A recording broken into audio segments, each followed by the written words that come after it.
Welcome back. We're still in step 3 of the writing process, organizing our specific evidence. In this video, we're going to focus on adding transition words to our writing. Now, transitions or transition words are those signal words that help your reader follow the direction of your thoughts. I like to think of them as kind of a big red flag that you plant next to each supporting point to clearly indicate, okay, this is where it is. You can also think of them as bridge words because they carry your reader from one idea to the next. Now, transitions make the ideas in our paragraph cohere, and to cohere simply means to stick together. And without those proper transitions, our paragraph can seem like a jumble of ideas. And I'm going to show you an example in just a moment of what that looks like.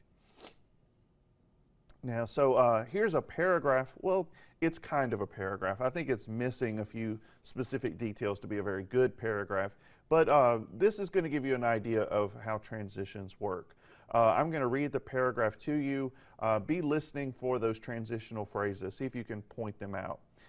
The way that I prepare spaghetti is, before I get started, to lock my dog out of the kitchen.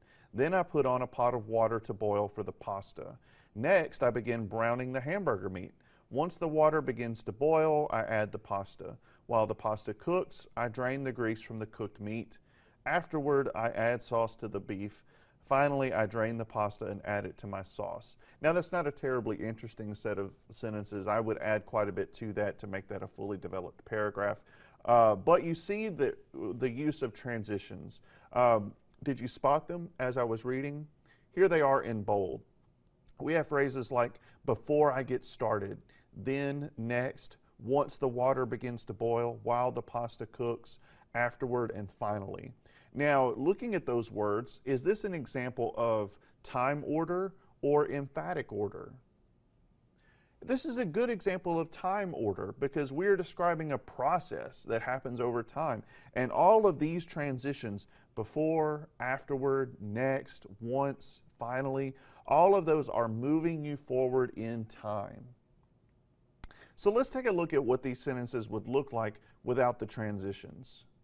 The way that I prepare spaghetti is to lock my dog out of the kitchen. I put on a pot of water to boil for the pasta. I begin browning the hamburger meat. I add the pasta. I drain the grease from the cooked meat. I add sauce to the beef. I drain the pasta and add it to my sauce. Now, this becomes really confusing. I mean, it wasn't fantastic before, but now this is almost impossible to follow without the transitions. That first sentence becomes really confusing without that transitional phrase in the middle of it there. So this becomes kind of a jumbled list, something you would just quickly jot down on paper rather than a paragraph. So the two most common types of transitions are time words and addition words, and they're just what they sound like. Time words are words like first, before, second, next, as, once, later, finally. All of these words are moving you forward in time. We also have addition words, like first is also an addition word, but you have words like one, for one thing, to begin with, in addition, next, you might have most of all. All of these words are indicating an additional idea. Here's one idea, here's another idea. So once you have written your sketch outline with your topic sentence and your supporting points, add your transitions before you start writing your rough draft. This is an easy thing to do. Just knock it out, get it out of the way. One more thing that's already done before you start writing that rough draft. So here, this is another paragraph we kind of looked at earlier in the course. I just did a quick sketch outline. The topic sentence, my job at Acme Bank was the worst I ever had. And I just wrote down 3 supporting points: terrible pay, unfriendly customers, mean boss. And notice I didn't use complete sentences or anything like that. This is just a quick sketch outline. But before I start trying to turn this into my rough draft, I'm going to add those transitions. First, next, and most of all.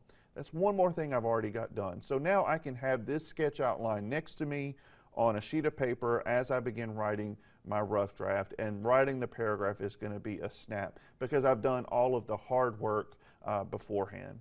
So now we're all set to write our rough draft. In the next lesson, we're going to turn a sketch outline into the rough draft of a paragraph.